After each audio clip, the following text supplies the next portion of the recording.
You are right. I was explaining to them the whole wear your one pants leg up on your jogging pants.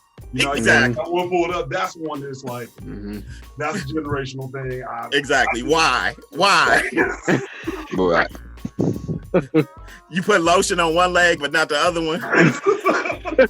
You're right. Wow. That way. But I mean, but back to it. I mean, I think that is. I didn't think about that. I mean, where my thought was going when you said that. When we were in school, Kurt and I did not go to the same school. We didn't go to the same school at the same time. But, you know, we had friends that went to the exact same school. We went to the same schools in our neighborhood. And so there were kids in there that lived in the projects. There were kids in there who lived in some nice houses and their parents drove, you know, a Mercedes or a Cadillac. It was pillar to post. But we were in a private Catholic school and you didn't know it. Because, you know, especially in our Catholic school, in our junior high school in particular, you got judged whether you had an alligator on your blue sweater, whether you had a polo horse on your blue sweater, but everybody had a blue sweater. And it was probably at least assumed that y'all had some money to be able to come to that Catholic school. I never thought about that angle of, yeah, you didn't know where those kids went when they went home.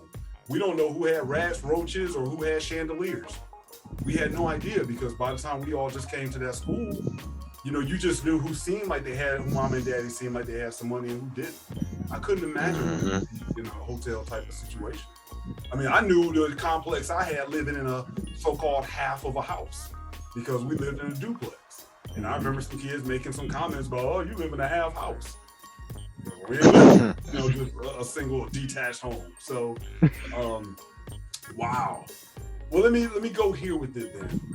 In terms of, you know, I look at Black teachers then having to certainly deal with Black students and probably knowing the condition of most Black schools already. And now they have to deal with this technology divide. How is it being a Black teacher with Black students during this time?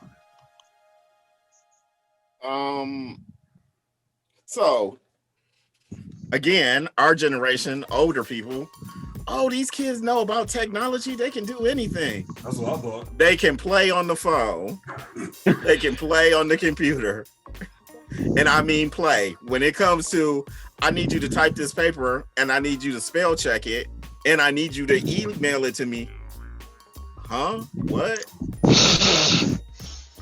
How do I do that? How do I save it? So anything you would need to do work or employment, they are not adept at doing.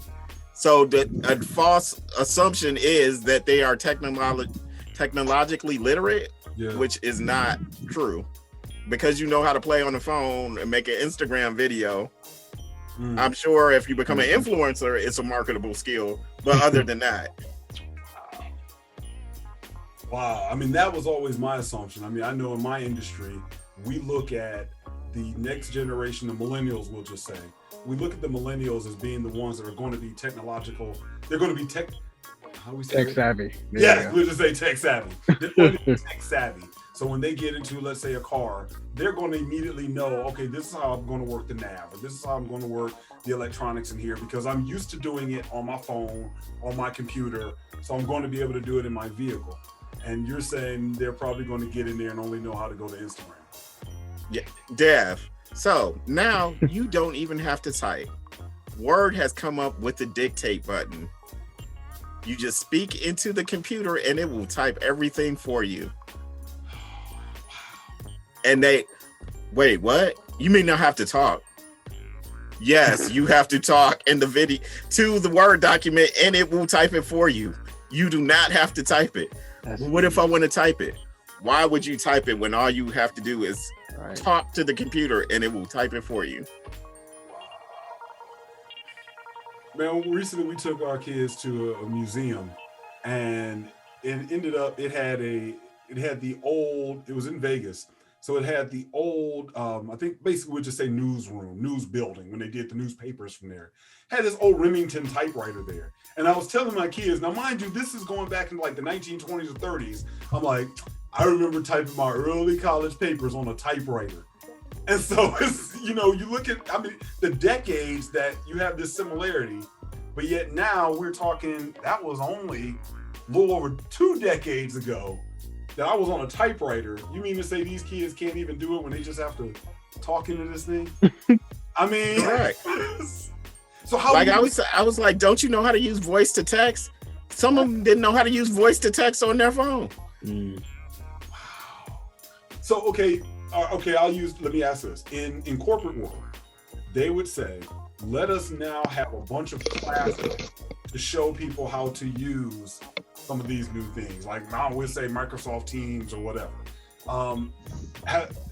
I know this caught school systems off guard. So has the school system said, let's have a class on how to do some of these very fundamental things?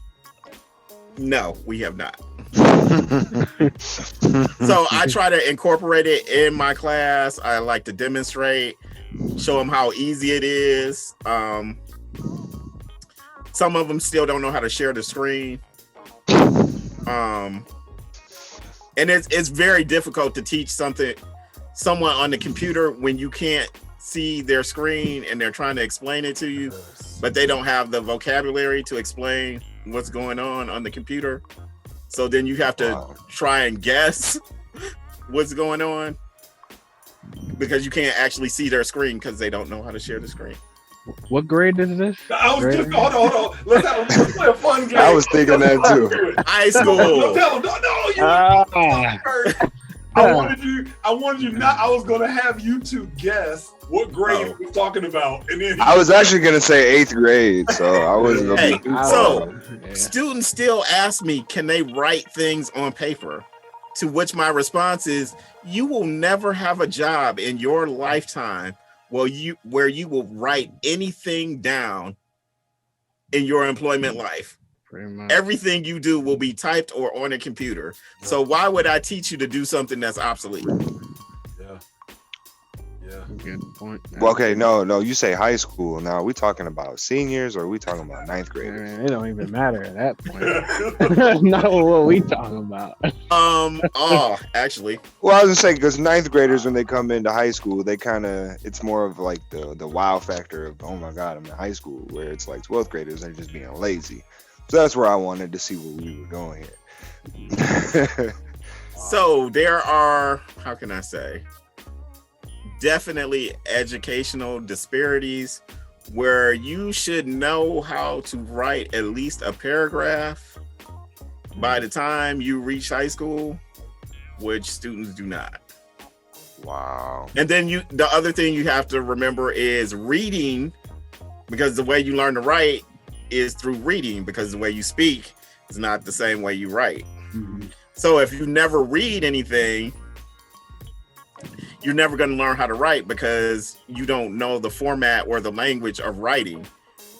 Which, and then I gotta, not everything is nondescript in this generation.